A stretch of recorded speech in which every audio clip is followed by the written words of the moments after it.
And just like that, we have a driver's seat for the brick. This is a MOMO Start seat with FIA certification. Not that I really need it for drifting, but it's nice to have. And it comes with OMP Universal rails. Those should fit the brick. It's pretty flat back there, but let's get the old seat out and throw this one in. So the front seat is out. It took a little finagling. It was a little stuck in there because there was something wedged under the seat that wouldn't let it slide. I now know why that is, but it's out and we're gonna throw that MOMO seat in. But the thing that was wedged under the seat is pretty cool. Owner's manual, which is pretty cool. 1988. Oh, look at that. And a little bug came out. But yes, this is pretty cool. It's got like a radio manual and stuff, so this will be something that I hold on to. So I kind of figured that the seat rails that came on it wouldn't fit. It's too short lengthwise. It's also too narrow. So I'm gonna put this over where this front bolt hole is. And if we go in here, there's the other bolt hole and there's the seat rail. So we're gonna have to figure out some sort of adaptation. It's not really a big deal. It's something that I kind of figured when I bought the seat, just because it is universal seat rails, but I think I know somebody that can help us out. So this is Sam. He works at a roofing plant out in Ennis, and he also is a fellow Volvo owner. He owns a 240, and he made me some seat rails. So I'm gonna have him talk about that real quick, and then about his 240. All right, so I made a couple seat rails, and one of the most challenging parts when you're making parts for people is communicating about the dimensions. So we went back and forth a lot about exactly what our spacing needs to be, what our offsets are, where the seat needs to be in relation to the factory holes and the mounting pillars in the floor. This is 3/8 inch thick aluminum, 2.5 inch wide. The first step was cutting it roughly to shape, and then I drilled all the holes in one operation so that they would all match. And then I've been experimenting with this surface finish, which is called motor turning.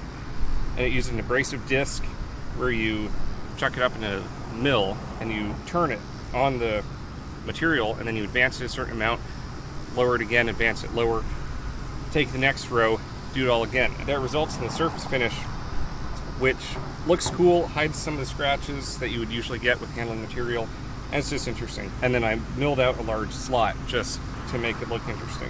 Weight savings too. Weight savings too, especially with aluminum. It's very heavy stuff. You do want to try and lighten it up as much as you can. It is just manual milling, so it's not perfect. There are scratches and dents and dings and stuff, but they turned out pretty well, and they'll be under a seat, so sure, shouldn't be a big deal. Probably about 6 hours for the whole thing for both of them. That's really not that bad. I mean, I'm not a machinist. I don't really mill anything. I've done like a couple of things in the past, but like 6 hours to me seems like it's pretty speedy. I don't do a lot of things of this size, so I did go through a couple different setups with fixturing and material holding. That's a big challenge, especially how to hold material without marring the surface can be difficult. So I was using brass blocks and clamps and all sorts of things to protect the surface finish that I put on it. Sweet. Well, let's talk really fast about your 240. All right, 1992 Volvo 240. It's lowered probably 3 or 4 inches lower than stock, which is nice. I've got Corvette rims on it with some center caps that I made. That's a lot of fun. Stock engine transmission, but at some point I'll probably do something about that. It's got all sorts of stickers and decals and a roof rack that I do use. It's got an Amazon package on it. I'll put cat food and stuff up there. The only issue I ever had out of it was the alternator bracket snapped in middle of nowhere, Northern California, so I held the alternator tight with the ratchet strap for about a year. Sounds just about because right. I didn't want to fix it. So it's a good time. The thing I really need to do is fix the roll center and the angle of my tie rods, because it does have a chatter. I'm gonna get real bad tire wear on my front tires. These just have maybe 10,000 miles on them, so I have to rotate them around, and I go through tires pretty quick just because of some of the steering geometry. But besides, that's a good time. It's got a sound system and heat and AC, and it rips. It's fun. Well, if it works, it works. But thank you so much, man. We're gonna take these back down to Plano, and we'll get them in the car. And with the magic of Ace Hardware, we have 2 M12 hardened steel washers on all 4 sides. meaning that I can get bolts in between the rail and the bracket. This is the only one right here that I can pull a bolt in and out of. Let's drop the seat on.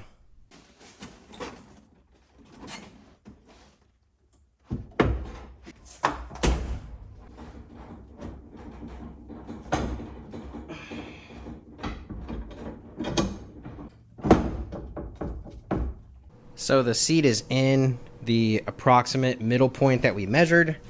I just have the bolts hand tight. I don't know if you can see that one, but we're gonna sit in it real quick and see how the seat position is.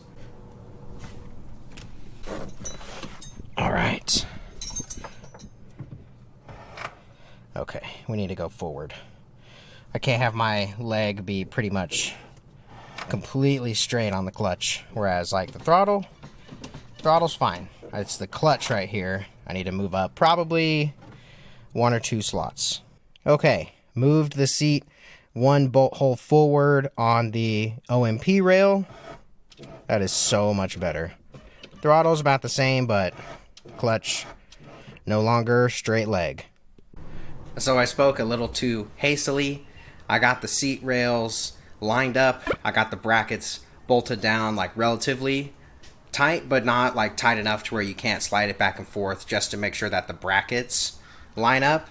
However, the transmission tunnel rear bolt on the driver's seat just wouldn't go in straight for whatever reason with the seat bolted to it. I can still bolt from the bottom of the frame rail upwards without any issues. So I think I'm just going to go pick up a threaded rail and then just do like a locking nut on each side with some Loctite on the bottom side at least. I mean, it's frustrating, but it is what it is. The bolt will start to go in straight, but the second that you start getting it into the threads, it shifts the entire rail. And don't worry, I did try bolting the front of that rail down first, but same difference. It didn't really change anything.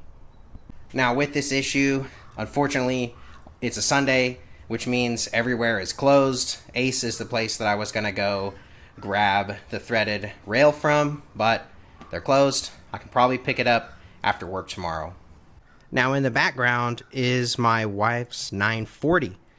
We brought this guy out of hibernation because we're gonna be on a little vacation this week. I'll talk more about that vacation once we get the seat in the 740 wrapped up. Alright, after a little frustration, I got an M10 1.5 by 100 all thread with a bolt head. All the way through, there's a nut on the bottom with some red Loctite. Now, we're going to put the seat on. And just like that, the seat is in. The stock seat belt and buckle are bolted to it for the time being. These are those rails. Obviously on the other side, nice and tight. Seat is tight. Now, we'll take it for a test drive.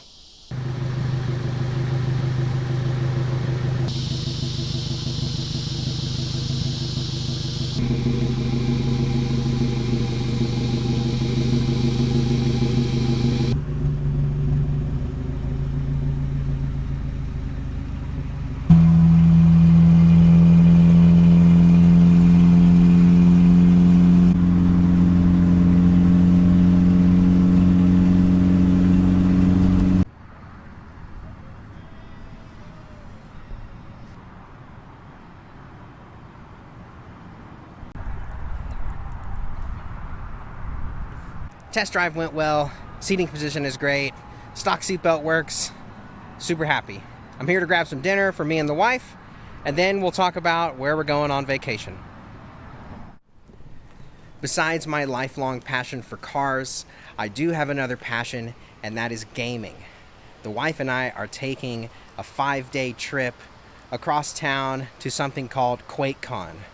QUAKECON was one of the first bring your own computer gaming conventions that hosted an esports tournament for the game Quake. It's been running ever since the mid to late 90s. It's something that my friends and I have always done whenever we're able, and for the last however many years we've been going every year together. We're gonna get everything packed up We're going to be taking her 940 and having a super fun time. Now, I don't know if I'm going to be filming anything while we're there. If I do, it will make it into this video. However, when I was coming home from work and pulling around to my driveway, I spotted something on my front porch. The day before we leave to QUAKECON, the BC Racing DS coilovers in the custom 8K, 6K spring rate got delivered while I was at work. So at least we have these when we get back. For now though, we'll see you after we get back from QUAKECON.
QUAKECON is officially over. We both had such a great time. I'm super tired, but let's open up those BCs.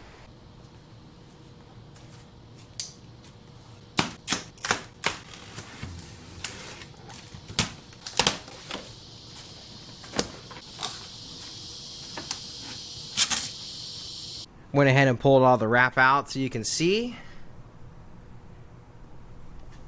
Here they are.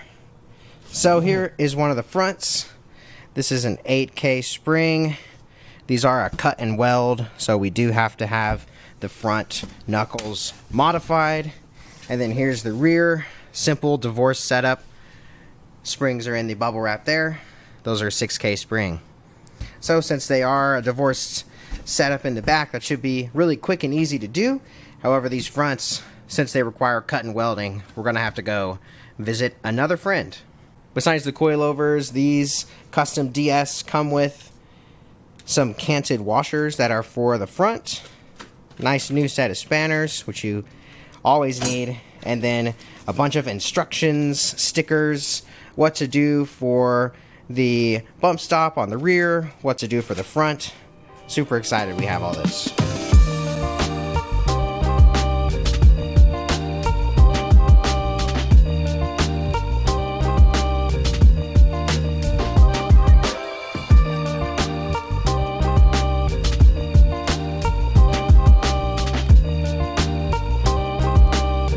Before we get these coilovers over to Ben, I did want to quickly talk about how I came to the 8K, 6K spring rate on these things. I talked to a few people in some Facebook groups for 7 and 9 series motorsports people, so drifters, autocrossers, some other various track car guys, and a lot of people are running between an 8K and a 10K spring, whether they're NA or turbo. The rear, it's a little more divisive. There were some people that were running a 5 or a 6K, and then there were other people that were just running chopped factory springs in the back with the BC struts, since those have more adjustment. We'll see how it goes. I have high hopes for how these are going to feel. They are the diverting valve version of BC's, so they should be a little bit more forgiving. But that being said, let's get these guys over to Ben.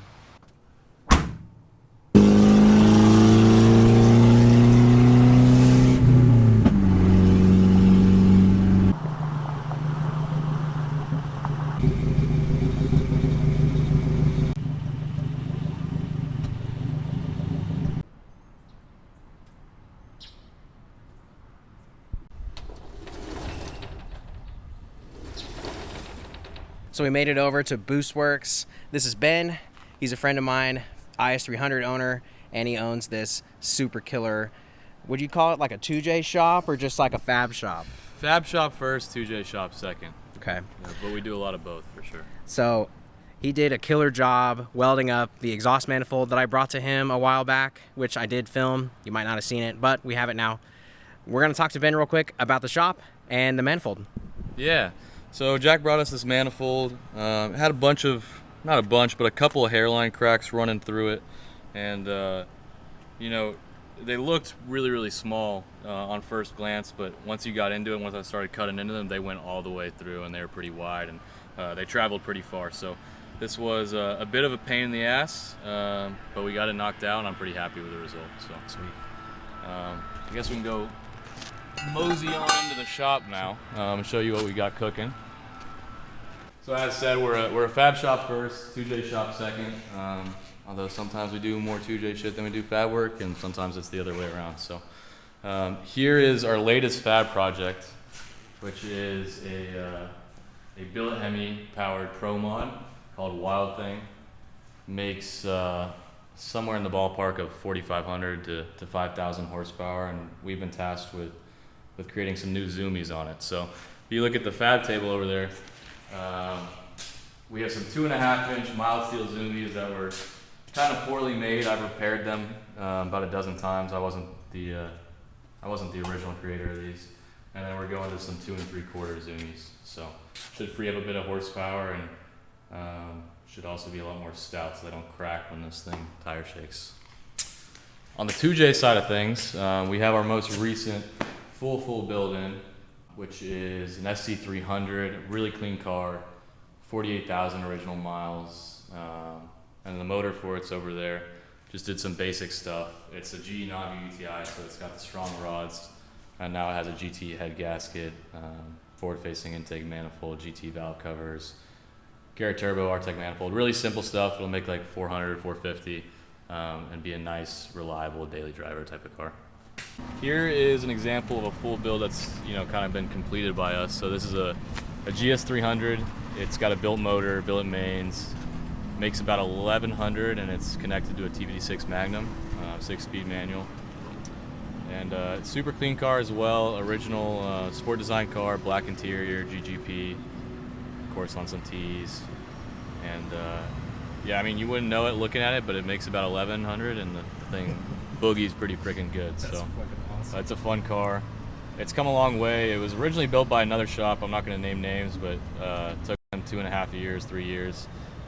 Zach, the owner, drove it straight over here, and we basically redid the whole car. So there's still some antiquated stuff on it, like the AM Infinity. We're going to swap to the EMU Pro here pretty soon, and there's some little odds and ends that we might tidy up. But all in all, it's a really good car. The owner takes this thing out every single weekend, roll races the heck out of it, and just beats the crap out of the car, which is how I like it. I like when the cars I build actually get used. So Right. So no complaints there. TVD6 Magnum now, but I think pretty soon we're going to go 8 HP. And then this car is going to be really, really fast. So, Super cool.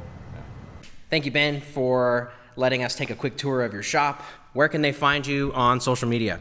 On Instagram, it's BoostWorks Ben. On Facebook, just BoostWorks. And then you can always call me at 214-649-3433. That's the shop number.